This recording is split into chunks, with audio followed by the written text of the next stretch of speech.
Welcome to part 3 of starting a silhouette match. Coffee again. Turning into iced coffee out here. What's in the background? Let's adjust this thing if I can. Hopefully that adjusts and fix that focus. I don't know how to use this thing. I don't know how to shoot. I don't know how to film things. What's in the background? Oh, that's another video. You'll see that. That's put my mad scientist skills to use there. It'll be a downloadable file. I think you might be able to figure it out. So, features, things that would be nice, okay? Now this goes into that whole thing. We're coming around the full circle again of you're not going to start, you're going to start your match slow. You may not have all of the bits and pieces and all the things that you need. You're slowly going to add them on year by year. You know, you get a certain amount of match fees in, you're going to buy a little bit of supplies. Another little bit of match fees in, you're going to buy some more supplies. Well, first of all, you need a safe place to do it. You need a place with berms. You need, just to stop. That doesn't mean you need, okay, when I say a range with berms, a range with berms beyond 100 meters, okay? You don't have to have berms at each position. That's nice, okay? We didn't have that when we started. I'm going to take this moment to remind myself to put in some pictures of how we used to do it at Tennessee Sports Foundation. We've gone through several different types of target stands, from basic sawhorses, nothing but shooting the steel targets off of sawhorses to get started, because you got to realize there were no silhouette shooters here. There was me and one other guy who had ever even heard of silhouette. There had been a silhouette match of some type there in years past. I don't know what happened to it. I have a feeling it might have fallen into that whole, rule number 2 of not following a real approved rule set. And it might have just gotten weird and, died out, basically. It's also possible that people running it may have just burned out from running. I mean, that happens all the time. We'll get to that later on. I mean, that's one of those things you got to make sure that you don't burn yourself out running a match, because you can. Have a good crew. We're going to get to that. So some of the things that are good, nice safe place to shoot. It should be at some sort of gun range, because you're going to need, if you do it in your own pasture, that's great. Do you have parking? Do you have bathrooms? Things like that. And that gets to, bathrooms of some sort. And I know not every place has that. I've been to so many matches that have outhouses. Great, it has an outhouse, It's not always the most pleasant thing, especially on a very hot day, to be sitting in an outhouse and the outhouse experience when you're trying to go to a match, concentrate, be calm, get to that place that you need to be in silhouette, which is, very zen. I always talk about working with any kind of rifle, or any kind of pistol. I call it, it's a martial art, and you have to look at it the same way as you would any other martial art. Your brain has to get to the point where it can focus and almost operate without any thought process. And you'll get to that point if you shoot silhouette. The more years that you do it, you'll get to that point where everything is almost automatic. You're able to think about the details and not think about the whole process of shooting. And man, nothing spoils that more than smelling like a stinky outhouse when you come up to line. You're like, whew, man, whoa.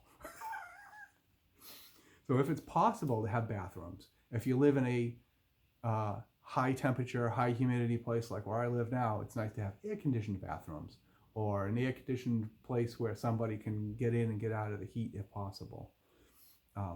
Parking, depending on how many people you have, they have enough places to park. Places for non-shooting family members to set up a tent and hang out, because it always happens. I mean, yeah, you may focus completely on making everything perfect for the shooters. But now you have to have a place, maybe a picnic bench, a place to get out of the sun, that type of thing. That cat is going to mess my stuff up. Stop. There are no mice there. I may not have ads on this channel, but I have giant barn cats that eat mice. Say hello. He's going to claw me. I interrupted his hunting session, I think. All right. Towards the beginning of what you're setting up, you're going to need to have plan a place to do your record keeping, as far as having people come in, pay the match fee, get their scorecards. Depending on where you are, if you're in the United States, you have to do some record keeping that goes off to the NRA, so they keep track. They're starting to get up to date, catch up on their digital, having things online, which is nice. Hopefully it'll make things quicker. As far as us match director guys go, who have to keep track of statistics. Getting a little colder out here. It's a little harder to enunciate. Scorecards, just a simple scorecard. You can find examples of those online. A place to keep record keeping can be nothing but, a little table, a bench, just a place where people know that that's where they go. They hand in their fresh cards after they've shot a match, and you're going to go put it on a scoreboard. Having some kind of a scoreboard is a great thing. We have a dry erase scoreboard. We can write things up. I think I actually have to probably get another one now because we're starting to get that many people, or that many people shooting multiple rounds, that I have to start, filling that scoreboard, which is great. A PA system is nice. It's, not every place is going to have one, but it's going to save on you screaming out the range commands all the time. Shoot us to the line. For your next bank of animals ready. You do that enough times, just yelling, man, you're going to be miserable by the end of the day. So a PA system is nice. A PA system is also nice from a safety standpoint, because everybody's got ear protection on, at least they're supposed to. They got to be able to hear those range commands. If they get a speaker blasting it into their head, fire, and they can actually hear fire, they don't have to say, ooh, did somebody say fire? And then they get all angry, and then they can't shoot the targets. So a PA system is nice. Now, a scoreboard is nice. This is all part of communication, Somebody can go and just look at the board up there. That's their score. Great. Everybody's communicating. They know where they are. Now, that's something you have to think about. We're going to get onto a subject here that may piss some people off. That's okay. It can be hard getting a club to agree to set up a silhouette match, or allow you to set up a silhouette match. Unless you have a lot of people in that club who have been to silhouette matches and understand what they are. Remember, we're talking about a sport that a lot of people don't even know what it is. I know when I came to this part of Tennessee, East Tennessee, yeah, there's some people out there that shoot silhouette. I'm in West Tennessee, like an 8-hour drive difference from some of these other places. There's no silhouette in this part of Tennessee. It just doesn't exist. People don't know what it is. They don't understand it. They're starting to now. That's part of the education process, is allowing people to learn what you're doing. But you have to constantly describe what you're doing. Let people know that yes, it is hard. The difficulty is part of the beautiful part of the sport. It's not easy. There's nothing simple about it. Look, we'll run those same ideas full circle again. Silhouette is hard. Silhouette will make you better at every other kind of shooting you do. If you come from another sport, like I did, then you go back to that sport, that shooting sport, and you realize, man, I got this down because I shoot silhouette. And people look at you funny. when you just stand up and start hitting the targets, in a different kind of sport, like a 3-gun match. And it's like, what are you doing standing up? It's like, well, that's how I shoot now. It's kind of funny. So you have to go slow. You have to explain it to people a lot, because people don't understand. They don't even understand offhand shooting. It's a whole different video. I'm going to do a whole different video on how shooting benches are evil. And I've said that before, and that aggravates people. Shooting from the bench is evil. It develops bad habits. You become a piss poor shooter if all you do is shoot at the bench. I know there's people that do bench press contests. I used to do bench press contests, and they're hard. They are when you're shooting at a target that small from the bench. I'm talking about general, and they're using a bench press contest is a equipment contest, not a human contest. They do as much as they can to take the human factor out. Where in silhouette, it's really the opposite. You're putting as much emphasis on the human as possible and less emphasis on the rifle, which is why you can be somewhat competitive with pretty average equipment sometimes if you're a good shooter, as people who have all the equipment.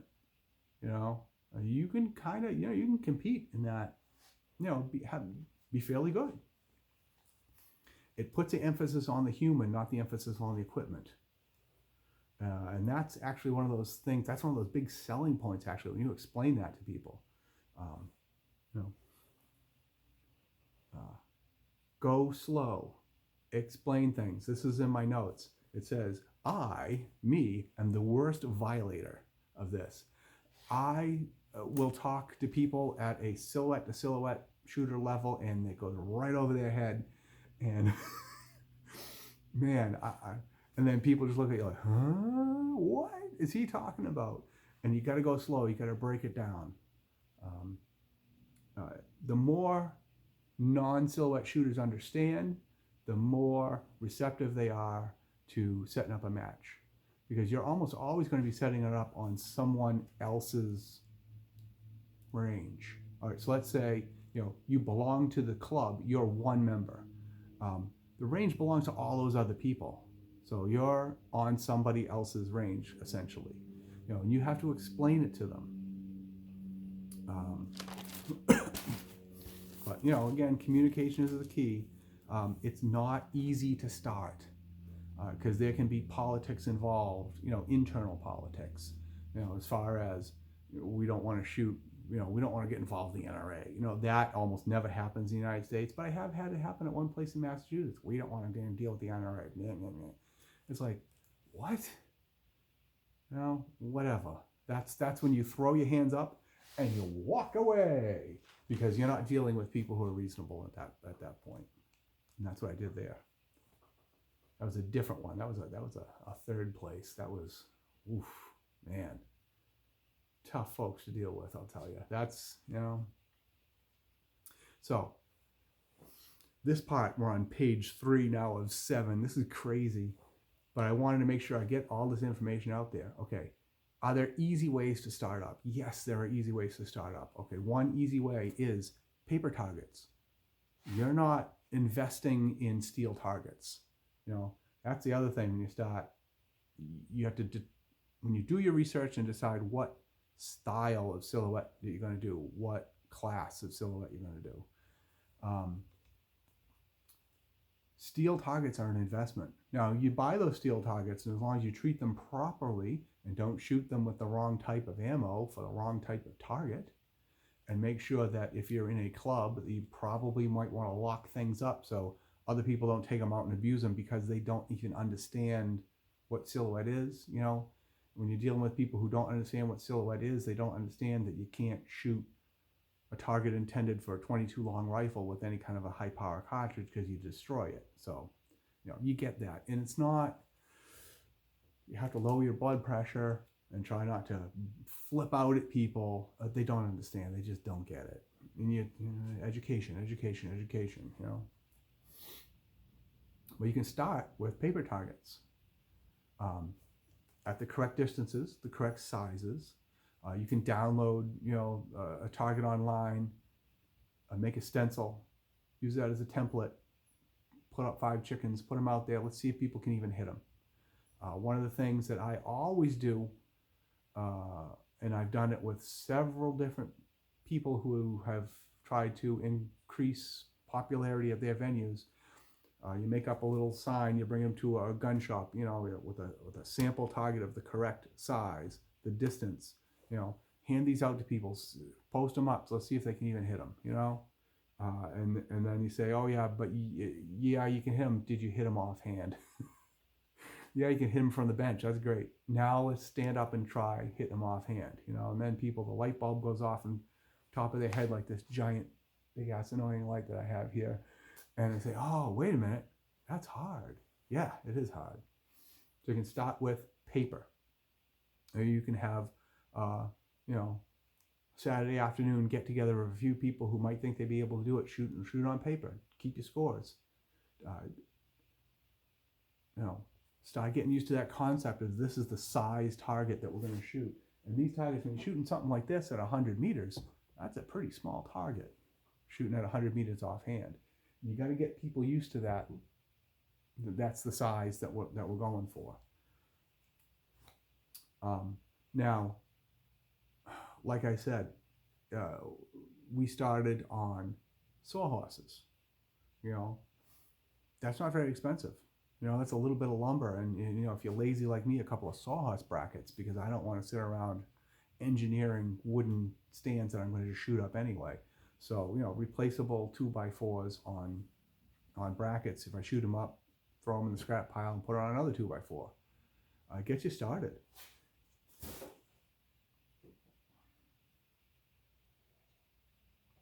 And as attendance increases to your batches, you start making, better,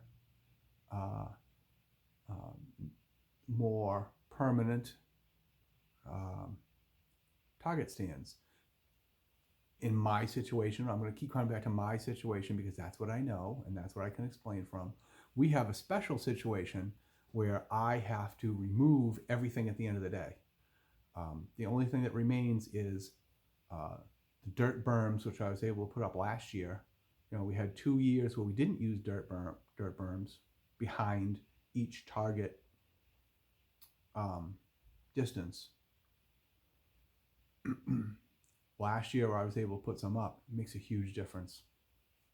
But we developed it slowly. We didn't do that at first, I had to tow everything out there, tow everything back. Now we have a slightly easier way to set things up with the berms. Put things out with the tractor. On the small bore targets, I can just hammer some little posts into the ground. Look at some of my other videos. Look at the King of Tennessee video from October. You'll see exactly how it's set up. That developed over time. It wasn't instant. It wasn't done in a week, in a month, in a year. It was over 3 years. Another thing you can do is have a demonstration day. If you have any kind of a club open house type of activity, bring out some steel targets and ring them. Make sure people know that you can only hit them with a 22 long rifle if that's the type of targets you have. This works for me as far as getting people used to, getting people into the sport. They may have to shoot them from the bench because they're going to get frustrated shooting offhand because they don't shoot offhand. You can ease people into the sport of silhouette. They may never come back and shoot silhouette, okay? But they may be people in your club that now have an idea of that's the way it's done. Okay, I get it now, So then when you go and you're at a meeting and you want to see if we can purchase some targets, they have an idea of what you're talking about. Communication, education. All right, now here's a tip. And this is one of my best ways of getting new people into the sport that are going to stay in the sport. They're going to stick with the sport. They're going to work their way up the different categories. Okay, and it's the only real way it's the way I get introduced to the sport. So, well, the way I got reintroduced to the sport, if that makes more sense, as an adult, as a mid 40s fat guy who decided to, try silhouette again. After trying it when I was in my whatever early mid 20s,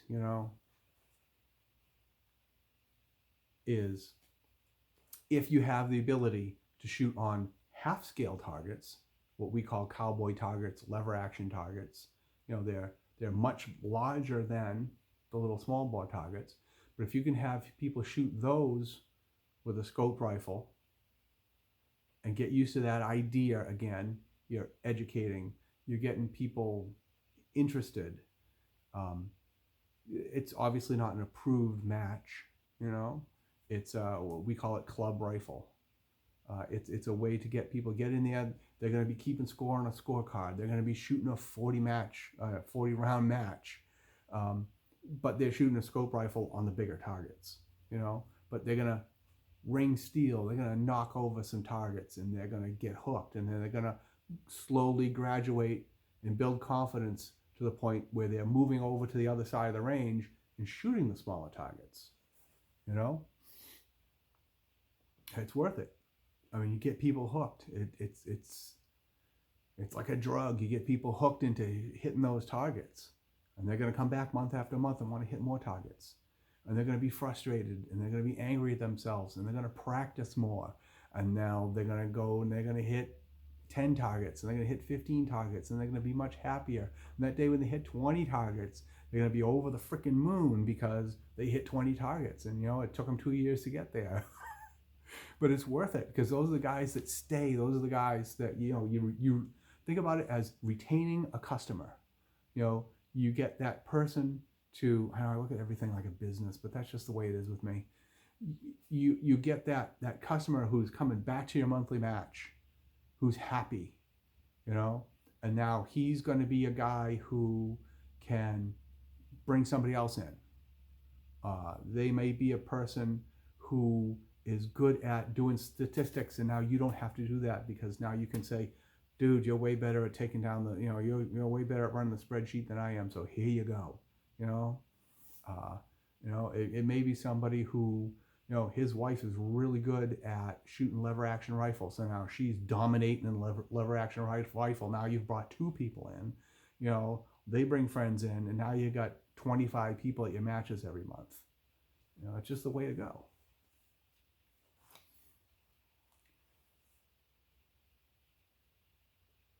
Yeah, okay, we're going full circle on another idea where silhouette is hard, and it's offhand shooting.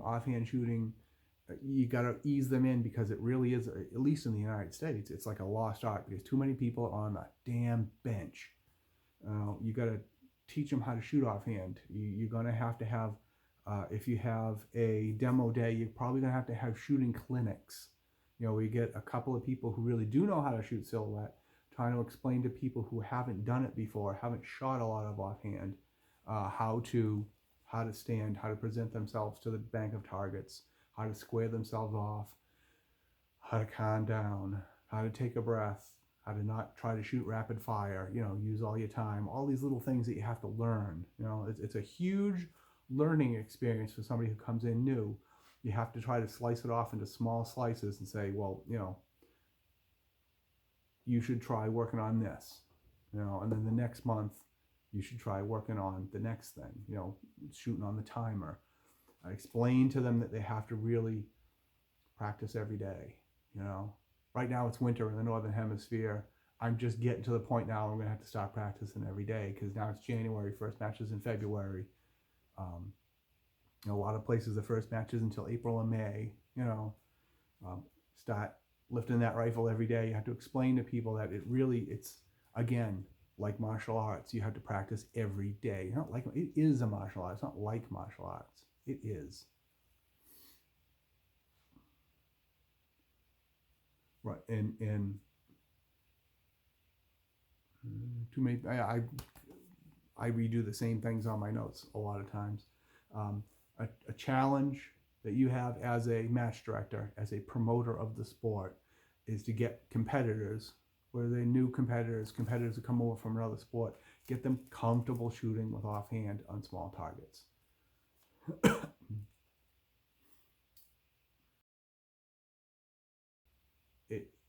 When you're starting out, make sure you have your club members behind you, at least some of the club members. They're probably not all going to get behind you, because you're going to probably face some resistance. There's going to be people who don't want to even bother given the range time for a match for silhouette. These are things that you're going to have to work on. Again, they're going to be a certain amount of people want to make up their own rules. Resist that. That's a match killer. That's a program killer.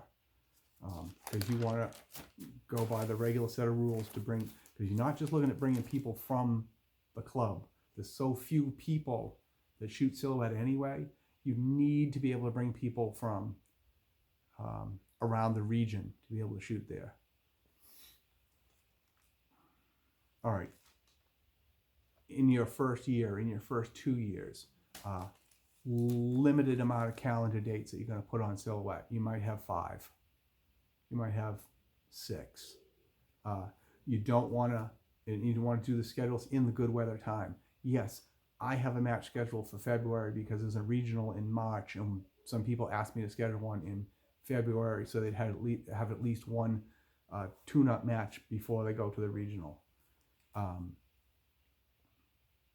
And in Tennessee in February, West Tennessee in February, it could be 70 degrees. It could be 40 degrees. You don't really know.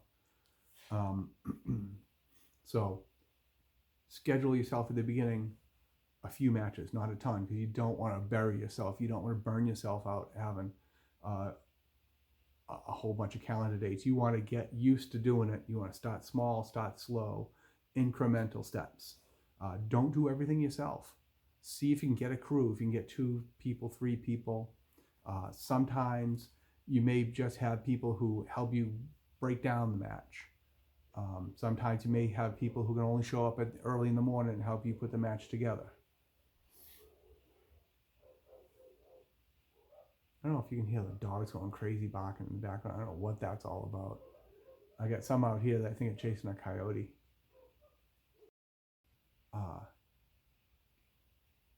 You need to keep it enjoyable for yourself. Not get burnt out, not do everything yourself, not always call the line yourself, not always do the statistics yourself. You need to spread the duties, delegate as best you can, try to get people to help you. All right, now one thing you can do if you're not even, let's say you're not even starting approved NRA matches this year. Maybe you just start a casual league, Thursday night league, where you're shooting at paper targets or you're shooting at steel targets if you happen to have some. And you may be keeping score, you may not be keeping score. But again, you're getting people used to the idea, you're easing them into the sport. Okay, next part. Let's take a quick break.